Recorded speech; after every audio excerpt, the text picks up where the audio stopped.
Welcome back. The Trump administration has broken records for turnover among staffers in the West Wing. Just this week, White House counsel Don McGahn left his job after months of speculation and after successfully shepherding Brett Kavanaugh's confirmation to the U.S. Supreme Court. Already, the White House is on its second chief of staff, its third national security advisor, and its fifth communications director. The person with me, most noteworthy and shortest stint in the West Wing, is one of those five, Anthony Scaramucci, who led the White House media shop for just 11 days. He's now out with a new book about his time, though, in President Trump's orbit, particularly before he became president, Trump, the Blue-Collar President. And he joins me now. Mr. Scaramucci, welcome to Meet the Press. Happy Sunday.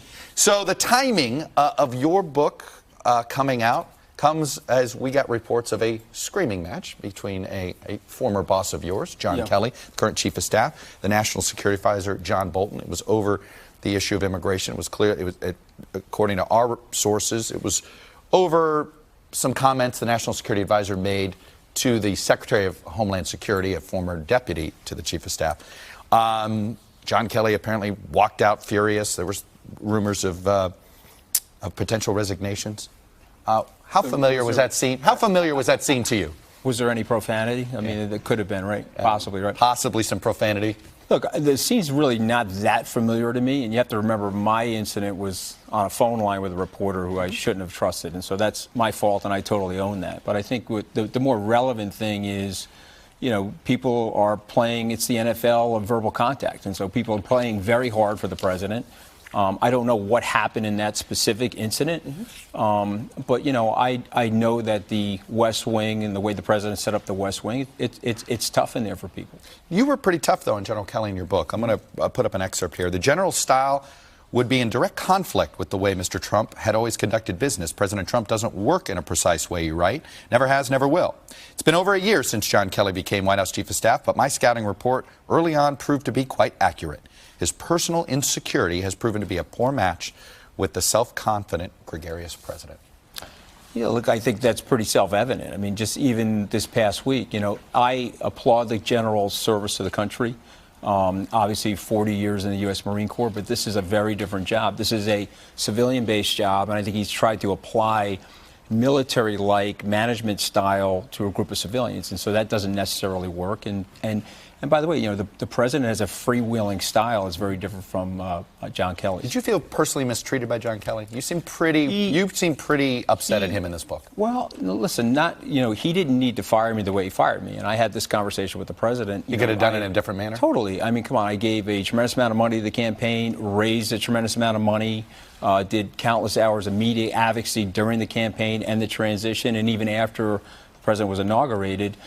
There was a better way to fire me, but he was trying to make a spectacle out of it, and so he got the spectacle that he wanted. And listen, it was upsetting at the time. I write about in the book what I thought was an honest assessment of him, and I stand by the words in the book. Should the president even have a chief of staff, given the way he likes to work?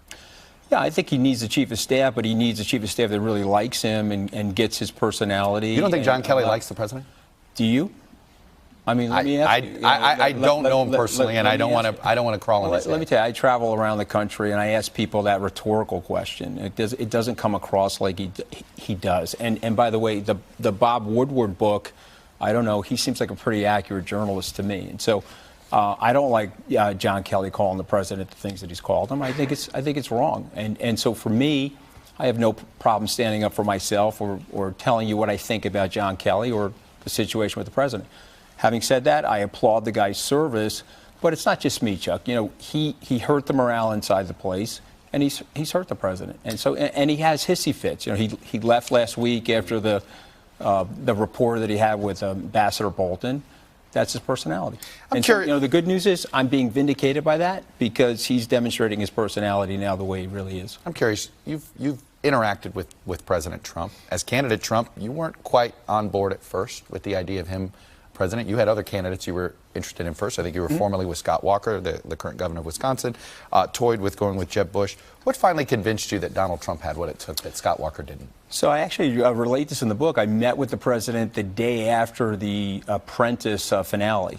We sat in his office and we were joking about him running for president. I didn't believe him at the time, and I was already hooked into Scott Walker.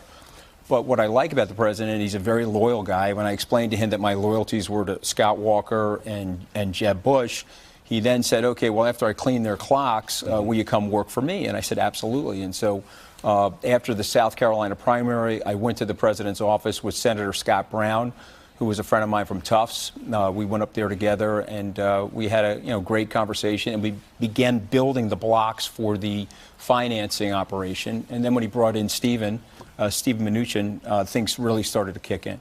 You know, watching a bunch of Democrats thinking about trying to run against President Trump in 2020, and we've seen different potential candidates try to go after him in different ways.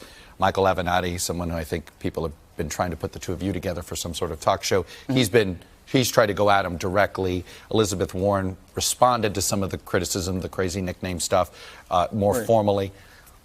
What is the best way to go after President Trump? What advice would you give a Democrat on how do you go after his insults? Look, as you know, I really care for the president, and I'm a big supporter, so I don't like giving them advice. But I think the big mistake that they're all making is they go right into the Trump insect Twitter light. And so the minute he shoots at them, they cannot help themselves, and they drive themselves right into that light, and then they get vaporized by him. And so the incident with Senator Warren, she should really read my book so she can understand how the president, you have to think about the miracle of what he did. He hijacked the Republican Party to get their nomination, and then he hijacked the base of the other party and moved it over to the Republican Party. And I try to write about that in the book because I have an experience as a kid that grew up in a blue-collar neighborhood with a blue-collar family, and I think I've seen the whole bandwidth of this sort of stuff. But my recommendation to people is don't engage him in that area because you're going to lose. He's just way more talented than you in that area. Before I let you go, you said you and your team from Skybridge Capital, you said this on Twitter this week, you were still going to go to the Saudi Arabia finance conference. Yeah. Is that still your final answer? Why? Yeah. Well, listen, Skybridge is not a political organization. Why give any American credibility to them right now? Well, I'm not really trying to give them credibility. Remember, I have a ton of business in Saudi Arabia unrelated to the government. I have a Kuwaiti resident that services Skybridge out of the region, and I'm a pretty big delegator, and I let those guys make the decision on whether or not to go or not. He's visiting with people that are not related to the government. Those meetings were already scheduled. He suggested to me as the managing partner of Skybridge to allow him to go. I'm a big delegator and believe in accountability. So you're comfortable with this still?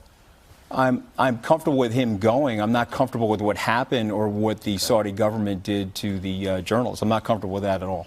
Anthony Scaramucci, I got to leave it there. The book, Thank you. The Blue Collar President. Congratulations. Enjoyed good luck on the tour. Hey, NBC News fans, thanks for checking out our YouTube channel. Subscribe by clicking on that button down here, and then click on any of the videos over here to watch the latest interviews, show highlights, and digital exclusives. Thanks for watching.